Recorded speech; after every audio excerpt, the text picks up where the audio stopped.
त्वमादिदेवः पुरुषः पुराणः त्वमस्य विश्वस्य परम निधानम् वेत्तासि वेद्यं च परम च धाम त्वया ततं विश्वमनन्तरूप वायु यमः अग्निवर्णः शशाङ्कः प्रजापतिस्त्वं प्रपितामहस्य नमो नमस्तेस्तु सहस्रकृत्वा पुनश्च भूयोऽपि नमो नमस्ते।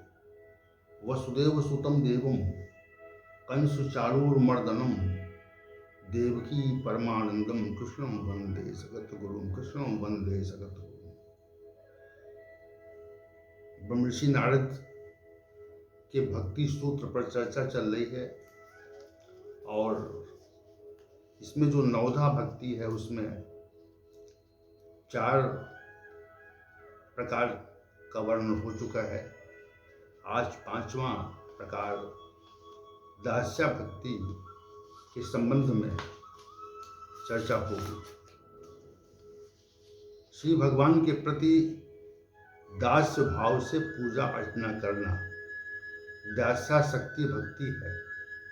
इस ब्रह्मांड का स्वामी तो एक है, शेष उसके अधीन उसके दास हैं। इसलिए हम सभी स्वामी नहीं हैं। हम जब स्वयं को स्वामी मान लेते हैं तो बंधन में पड़ जाते हैं और जब श्री भगवान को स्वामी मानते हैं तो हमें मुक्ति प्राप्त हो जाती है। यही विशेषता है। हम सेवक हैं, श्री भगवान स्वामी हैं। ऐसा भाव जब प्रबल हो जाता है तो ये दास्या शक्ति भक्ति के रूप में प्रकट होता है। श्री भगवान की सत्ता सर्वत्र है और प्रत्येक ऐश्वर्यवान पुरुष देवतागण उसके उनके अधीन है और किसी के अधीन नहीं है। वे स्वामी हैं। जब ऐसा भाव प्रबल हो जाता है तो दास स्वरूप भक्ति की प्रकट होती है। इस प्रकार की भक्ति करना दास्या शक्ति भक्ति कहा जाता है। सख्या शक्ति, श्री भगवान को जो लोग सखा के रूप में मानते हैं वे साख्या शक्ति नामक भक्ति करते हैं। हम सभी संसार में अपने सहयोगी या मित्र को खोजते हैं। अपना सहयोगी या मित्र खोजने के पीछे यह भाव रहता है कि हमारे व्यक्ति हमारे सांसारिक कार्यों में सहायता करेगा। सांसारिक कार्यों में तो अनेक मनुष्य सहायता कर सकते हैं, परंतु इस लौकिक जीवन के पार जो जीवन है जिसे पारलौकिक जीवन कहा जाता है उसमें इस संसार के लोग सहायता नहीं कर सकते। इसलिए कुछ साधक श्री भगवान को अपना सहयोगी और सखा समझकर उनकी पूजा उपासना करते हैं। वे अपने प्रत्येक कार्य में श्री भगवान को साथ रखते हैं। श्री भगवान को सखा के रूप में स्वीकार करके उनकी पूजा उपासना करना सख्या शक्ति भक्ति कहा जाता है। नंबर 7 कांता शक्ति भक्ति, श्री भगवान को पति के रूप में स्वीकार करना। अनेक पौराणिक ग्रंथों में और उनमें वर्णित कथाओं में श्री भगवान को अनेक लोगों ने पति के रूप में स्वीकार करके उनकी भक्ति की है। गोपियों का प्रेम ही भगवान के पति के रूप में प्रकट हुआ और वे श्री भगवान को अपने पति के रूप में स्वीकार करके उनकी भक्ति करती रही। वस्तुतः एक ही पुरुष है जो इस समग्र संसार का भरण पोषण करता है और उसकी पालना करता है। वो पुरुष पति के रूप में स्वीकार करने लायक है।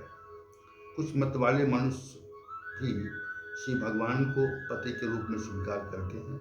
इस प्रकार की पति के रूप में स्वीकार करने को कांता शक्ति नामक भक्ति कहा जाता है। वात्सल्य शक्ति भक्ति, श्री भगवान के प्रति अतीव अनुराग पैदा कर लेना तथा उनसे परम स्नेह करना वात्सल्य शक्ति रूपी भक्ति कहा जाता है। हम सभी लोग संसार में अनेक व्यक्तियों से पृथक पृथक प्रकार का स्नेह करते हैं। जिन व्यक्तियों और वस्तुओं से स्नेह करते हैं वे सभी समय के साथ समाप्त होने वाले हैं। उनकी आयु की सीमा है। परंतु श्री भगवान तो तीनों कालों में रहते हैं, इसलिए वे ही एकमात्र स्नेह के पात्र हैं। जब हम ऐसा समझकर श्री भगवान के प्रति अतुलनीय प्रेम का प्रदर्शन करते हैं और अपने स्नेह का अति उत्तम भाव प्रकट करते हैं तो इसे वात्सल्य शक्ति भक्ति कहा जाता है। आत्मनिवेदना शक्ति, श्री भगवान की पूजा उपासना और स्तुति करना आत्मनिवेदना शक्ति भक्ति कहलाता है।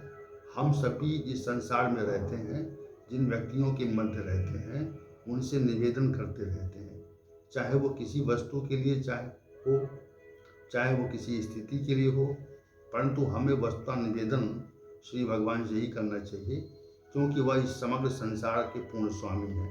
वे सब कुछ देने में समर्थ हैं। हमारी कल्पना शक्ति के बाहर भी जो वस्तुएं हैं, वे सबकी सब उनको स्वतः प्राप्त है, उन्हें कुछ अप्राप्त नहीं है। इसलिए इस निवेदन श्री भगवान से ही करना चाहिए। जो लोग संसार में अन्य लोगों से निवेदन करते हैं, वे बड़ी भारी भूल करते हैं, क्योंकि देने वाली सत्ता एक ही है और पाने वाले असंख्य लोग हैं। इसलिए उस मात्र एक सत्ता से हमें निवेदन करना चाहिए। जब कोई साधक एकमात्र श्री भगवान से निवेदन करता है, इस प्रकार की भक्ति को आत्मनिवेदन शक्ति भक्ति कहते हैं। तन्मया शक्ति भक्ति, श्री भगवान के स्मरण ध्यान उपासना पूजा स्तुति में तन्मय हो जाना तन्मया शक्ति भक्ति कहलाता है। हम सभी सांसारिक विषयों में तन्मय रहते हैं। जब कोई भी भोग हमारी आकांक्षा के अनुरूप प्राप्त हो जाता है, तो हम उसे बहुत ध्यान से ग्रहण करने का प्रयास करते हैं। उसमें इतनी तन्मयता रहती है कि उसमें संसार के अन्य विषय स्वतः ही विस्मृत हो जाते हैं। सांसारिक विषयों में जब इतनी तन्मयता है, तो संसार के विषयों में तन्मय हो जाने में इतनी संलग्नता है, तो हम भगवान के स्वरूप में जब तन्मय होते हैं, तो उनके स्मरण में निश्चित रूप से तन्मय हो जाते हैं। उनकी पूजा उपासना में तन्मय होते हैं, तो इसी को तन्मया शक्ति भक्ति कहा जाता है। अर्थात संसार की तन्मयता का परित्याग करके श्री भगवान की तन्मयता में संलग्न हो जाना ही तन्मया शक्ति भक्ति है। अंतिम भक्ति परम विरह शक्ति भक्ति है। श्री भगवान के स्मरण में अंतरहित स्थिति प्राप्त कर लेना और अंतर हो जाने पर शुद्ध होने का भाव आ जाना। सांसारिक विषयों के कारण जब किसी व्यक्ति के प्रति स्नेह हो जाता है, तो उसका संयोग तो प्रसन्नता देता है और उसका वियोग दुख और शोक देता है। स्नेह जिस मात्रा में होता है, उसी मात्रा में संयोग और वियोग में हमें सुख और दुख होता है। श्री भगवान ही हमारे परम प्रिय हैं। उनसे प्रिय कोई व्यक्ति नहीं है और उनका वियोग हमें है, संयोग नहीं हो पा रहा। इसी वियोग के कारण उनको प्रकट करने की आकांक्षा होती है, वो विरह के रूप में प्रकट होती है। और जब वो विरह असीमित हो जाता है, तो इसे परम विलास भक्ति कहते हैं। इस प्रकार ब्रह्मर्षि नारद ने 11 प्रकार की भक्ति का वर्णन किया। श्रीमद् भागवत में 9 प्रकार की भक्ति का वर्णन है और मानस में भी 9 प्रकार की भक्ति का वर्णन हुआ है। श्रवण कीर्तन स्मरण पाद सेवन अर्चन वंदन दास शाख आत्मनिवेदन, इन 9 प्रकार की भक्ति का वर्णन श्रीमद् भागवत महापुराण में आता है। और मानस काल की दृष्टि में संतों का संग, भगवान की कथा के प्रसंग में प्रेम का उत्पन्न हो जाना, अभिमान रहित हो गुरु चरणों में उसकी सेवा करना, कपट रहित होकर भगवान का गुणगान करना, मंत्र जाप करना, इंद्रिय निग्रह, शील, वैराग्य और धर्माचरण, सर्वत्र ही श्री भगवान का दर्शन करना, जो कुछ स्वेच्छा से प्राप्त हो जाए उसमें संतोष करना और सबसे कपट रहित व्यवहार करना, ये मानस काल की भक्ति के 9 स्वरूप हैं। इस प्रकार ब्रह्मर्षि नारद ने भक्ति सूत्र पर विशेष ग्रंथ की रचना की है।